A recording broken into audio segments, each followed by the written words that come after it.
अस्सलाम वालेकुम नाजरीन, क्रिकेट के मैदान से आपको ताज़ा तरीन अपडेट से आगाह करते चलें कि न्यूजीलैंड क्रिकेट टीम के कप्तान केन विलियमसन ने शाहीन शाह अफरीदी के मतलब क्या ऐसा बयान दे दिया है कि क्रिकेट शौकीन के दिल जीत लिए। हम आपको बताएंगे मुकम्मल डिटेल के साथ एक छोटी सी वीडियो में, लेकिन उससे पहले आप हमारी इस वीडियो को लाइक कर दें और अगर नए हैं तो चैनल को भी सब्सक्राइब कर दें और बेल के आइकन को भी दबा दें। न्यूजीलैंड क्रिकेट टीम के कप्तान केन विलियमसन से दुनिया के बेहतरीन बॉलर्स के हवाले से राय ली गई।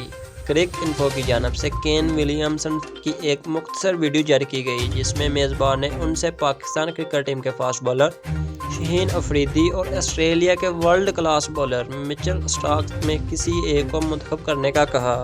यानी मेज़बान ने केन विलियमसन से पूछा कि दोनों में से किसकी यॉर्कर गेंद खतरनाक और ज़्यादा अच्छी होती है। जवाब में कीवी कप्तान ने कुछ सेकंड सोचा और फिर कहा कि दोनों बॉलर्स की यॉर्कर काफ़ी हद तक एक जैसी है।